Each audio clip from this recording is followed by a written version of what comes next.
أهلا بيكم في حلقة جديدة من بودكاست خطواتي. عنوان حلقتنا النهاردة غير صالح للجواز. هو ينفع نقول على واحد أو واحدة غير صالحة للجواز؟ ينفع لما ما يكونش بيعرف يتحمل مسؤولية بيته وأسرته. تعال أحكي لكم الأول إيه اللي حصل. جات لي مشكلة واحدة بتقولي إن هي اتجوزت واحد عن حب، كان طموح وعلى مستوى عالي من الأخلاق وكان ذكي وشاطر. حبيته وأعجبت بكل الصفات دي وفعلا اتجوزته. بتقولي بعد الجواز، بعد أول سنة ابتدى يرمي كل حاجة عليها، وخاصة بعد العيال. بتقولي حرفيا كنت ماسكة مسؤولية البيت من A to Z، من الألف للياء زي ما بيقولوا. بتقولي هو بس كان دوره يصرف، أكتر من كده ما يعرفش حاجة. قالت لي كان دايما بيتحجج بشغله وان هو عايز يكبر في شغله وطموحه. ما كانش عندي اي مانع، بالعكس انا كنت دايما بدعمه جدا. بتقولي اللي زعلني اكتر لما كنت تعبانة اروح للدكتور لوحدي، ما يجيش معايا مع انه قاعد وفاضي. وحتى لما كنت بنزل بالعيال بالليل لوحدي انا وهما، ما كانش حتى يقول لي اجي معاكو او يسأل علينا لو اتأخرنا ويكلمنا. ما حسيتش معاه بتحمل المسؤولية. انا اللي شايلة كل حاجة، حتى في قرارات البيت كنت أنا اللي باخدها، بس أنا كنت محتاجة رأيه، لكن هو يقول لي اعملي اللي أنتِ شايفاه صح. طب افرض أنا قراري غلط، إيه الدنيا؟ بتكمل وتقول كانت بتتضايق أكتر لما كانت تكلمه على مستقبل عيالها وإن إحنا عايزين نفكر في بكرة، وكانت تصرفاته أحيانا ما بتعجبهاش، فهي بتعترض.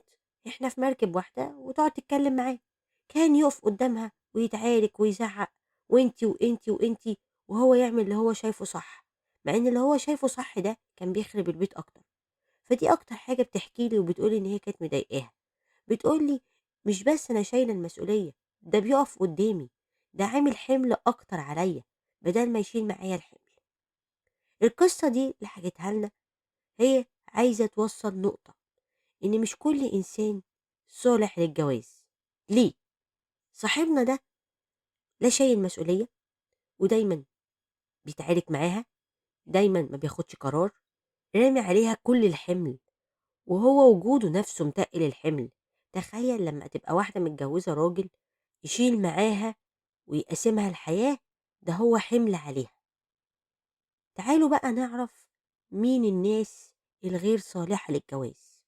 أول حاجة وأنا آسفة، أي شخص يعاني من اضطرابات نفسية هو غير صالح للجواز، عشان معظم المشاكل اللي بنسمعها عن الجواز واللي بنعيشها هي نتيجة اضطرابات نفسية ما اتعالجتش، سواء بقى حاجات منذ الطفولة، حاجات حديثة، كل ده ما اتعالجش، فهيطلع عقده وأمراضه عليك، وأنت غير صالح كطرف آخر إن أنت تعالجه. أنا مش متجوزك أو متجوزك عشان أعالجك، أنا متجوز عشان يبقى في شركة بيني وبينك في الحياة، مش عشان أعالجك. إذا أي شخص يعاني من اضطرابات نفسية محتاج جدا جدا جدا يتعالج الأول، وبعد كده يقدر يكون أسرة. لكن شخص يعاني من اضطرابات نفسية ويتجوز وما يتعالجش ويشيل الطرف الآخر مشاكله، لا يبقى ده ظالم. الفترة اللي فاتت درست زي مقدمة أو ملخص عن الاضطرابات الشخصية والنفسية وعلاجها. معظم الاضطرابات النفسية علاجها حلو وسهل جدا، ولو في الأول اكتشفناه هتتعالج والدنيا هتبقى حلوة. لكن الشخص اللي بيسيب نفسه للأمراض النفسية والمشاكل النفسية، لا، العلاج بيبقى صعب وبياخد فترات أطول وأقوى. فنصيحة، أي شخص عنده اضطرابات نفسية حرام تتجوز. وانتي أو انت قبل ما ترتبط بشريك حياة تأكد ان هو ما عندوش اضطرابات نفسية ممكن تأثر على حياتك الزوجية. تاني نقطة، لازم يكون شخص يتحمل المسؤولية، سواء الراجل أو الست. بشوف ياما جدا جدا، ودي منتشرة عندنا في مصر، ان الراجل بيرمي حمله على الست. whatever الست دي بتعمل ايه، بتشتغل او ما بتشتغلش، هي اللي شايلة الليلة، كأن هو دوره ATM في البيت، ودي بقت منتشرة، ييجي من برّه طول النهار ووشه في التليفون، حتى وهو نايم تليفون في وشه لغاية ما ينام وهكذا. طب نقعد نتكلم، لا، لا، لأ أنتِ نكدية وأنا مش عايزة أتكلم معاكِ. طب نتناقش في بُكرة، باقول لِك إيه أنتِ عمّالة تفكّري في بُكرة، عيشي النهارده وسيبي بُكرة زي ما ييجي. طيب عايزة أتكلم معاك، لا، لا، لأ أنا مصدّعة، أنا مش فاضي، أنا، وهكذا. إذًا أنت مش عايز تتحمّل مسؤولية بيت وأسرة أو مش قادر أو مش حابب، بلاش تتجوّز. بلاش تتجوّز عشان أنت بتظلم الطرف الآخر اللي أنت بترتبط بيه، ومش بس بتظلمه هو، بتظلم عيالك. لمّا العيال يحسّوا إن أبوهم أو أمهم مش مسؤولة أو مش حاسة بالمسؤولية اتجاههم، أنت تخيّل بقى العيال دي تطلع عاملة إزاي. هتجيب لهم عقد نفسية، اللي لسه بنقول في أول الحلقة بلاش حد يتجوّز أو يرتبط بشخص عنده مشاكل نفسية. يكون شخص بيحمي ويهتم. أنا برضه مش هنا على الراجل بس، كمان على الست. الإنسان اللي بيحب حد بيهتم بيه، بيهتم بسلامته، بيتأكد إن هو وصل بالسلامة، دايمًا يحميه، ما يسيبهوش لوحده، لو يقدر يشيل معاه يشيل. زي صاحبنا اللي كان بيسيب مراته تنزل بالليل لوحدها هي والعيال، ولا إن هو حاسس ولا هو داري بالدنيا. لو أنت مش هتقدر تحمي أو أنتِ هتهتمي أو تحمي عيلتِك، بلاش تتجوز. هي قالت إن هو كان شخصية ذكية، بس هو مش حكيم، وفي فرق كبير جدًا بين الحكمة والذكاء. الذكي مش معناه إن هو حكيم، الذكي بيعرف يشتغل كويس أو يحل حاجات كويس، لكن الحكيم هو اللي عنده طريقة حكيمة للخروج من المشاكل وحل المشاكل بطريقة حكيمة وذكية. يبقى ما تنبهروش بالذكاء، خدوا الحكمة وليس الذكاء، لأن مش بالضرورة الذكي هو عنده فطنة اجتماعية أو فطنة حياتية. في ناس أذكياء بتحل مسائل رياضة، بتحل بتصلّح كمبيوترات، شاطرة في شغلها، لكن ما عندهاش فطنة اجتماعية ولا فطنة حياتية، ودي مهمة جدًا، جدًا، جدًا في الحياة الزوجية. النقطة التانية إنه يكون بيقبل الانتقاد وبيعترف بغلطه. مشاكلنا في الحياة الزوجية إن أنا مش عايزة أسمع اللي قدّامي بيقول لي إيه، مش عاجبني كلامه، هو طول ما قاعد بينتقدني عشان يوقّعني. لأ، لمّا الست أو الراجل بيقعد مع الطرف الآخر وبيقول له على اللي مضايقه منّه، هو مش بيقول له كده علشان هو عايز يهدمه أو عايز إحنا مين هيكسب ومين هيخسر، مين الشاطر ومين الخايب. لأ، هو عايز يحط إيده على النقط اللي بتضايق علشان ما تتعملش تاني، علشان نعيش عيشة كويسة.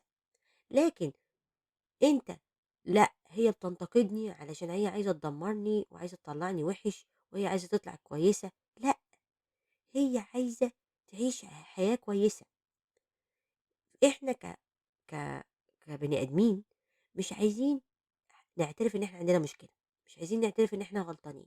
لا إحنا ما بنغلطش، إحنا ما بنعملش، إحنا، أنتم ظالميننا. لأ، ما تقعد لوهلة كده وتفكّر، ربما يكون الكلام صحيح. فمن الشجاعة إن أنت تعترف إن أنت عندك مشكلة وتعالجها، لكن طول ما أنت مغمض عينك عن الحقيقة ومش عايز تشوفها، هتفضل حياتك تعبانة، وأحيانا الموضوع بيوصل للانفصال. فعشان كده لو أنت شخص ما بتعترفش بغلطك، مش عايز تسمع اللي حواليك، بلاش تتجوز. نقطة مهمة وبرضه بقيت بلمسها كتير ولمسناها في كذا مشكلة، إن هو الطرف التاني بيقلل منك. مهما كان بقى بيقلل منك، أنتِ ما بتفهميش، أنتِ ما بتشتغليش، أنتِ ما بتدرسيش، أنتِ ما بتعمليش، أنتِ مش حلوة، أنتِ مش عارفة إيه. دايمًا، دايمًا يحاول يقلل من الطرف التاني ويحط نقاط الضعف، مركّز أوي على نُص الكوباية الفاضي، ما بيبُصّش على نُص الكوباية المليان. فالشخص اللي دايمًا، دايمًا يحب ينتقدِك ويقلل منِّك أو يقلل منّك، لأ، ما ده مش صالح للجواز. ليه؟ كلنا عندنا نقاط ضعف، كلنا بلا استثناء، بس أحيانًا لمّا بنحط إيدينا على نقاط القوة وبننمّيها، نقاط الضعف بتتدارى.